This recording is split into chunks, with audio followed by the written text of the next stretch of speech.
Hindi na pahuhuli ang mga Pinoy pagdating sa medisina. Katunayan ay pwede nang gawin dito ang brain stem implant kung tawagin. Kaya ang mga ipinanganak na bingi ay pwede nang makarinig. Tatlo ang pangunahing sanhi ng pagkabingi. Una, ang pagkasira ng cochlea, isang auditory branch sa pinakaloob ng tenga.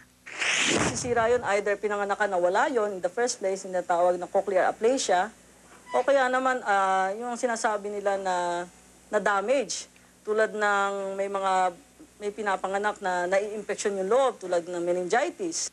Cochlear implant ang solusyon dito.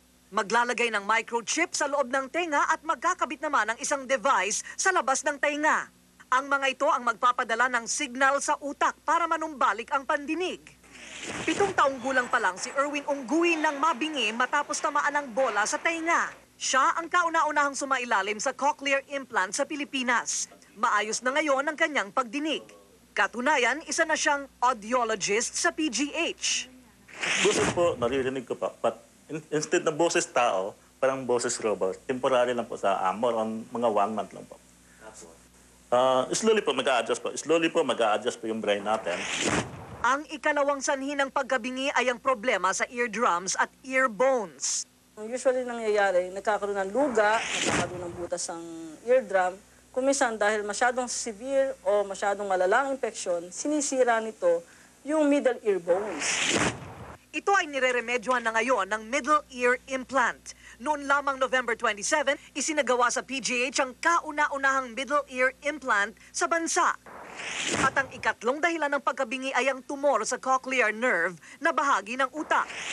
November 29 naman ang isagawa ang kauna-unahang brainstem implant sa bansa na kauna-unahan din sa Southeast Asia. Masela ng operasyon, kailangan pang buksan ang bungo para mailagay sa utak ang microchip. Ito na ngayon yung implant. Yung kanina nakita mo metal, pero ngayon nakikita mo kulay puti na siya na may ceramic housing. Ito yung ground electrode na parang cloverleaf nilalagay namin sa ilalim ng muscle. Yan na mismo yung wire na nilalagay na namin ngayon mismo sa may brainstem. Sa Pebrero pa nakatakdang paandarin ang microchip na inilagay sa pasyente. Aabot ng $25,000 o 1.2 million pesos ang gasto sa operasyon. Pero panghabang buhay na ang microchip na inilagay sa pasyente. Galing sa bansang Austria ang teknolohiya.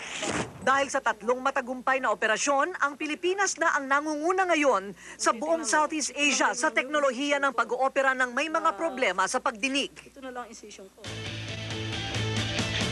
At nagdaan na naman po ang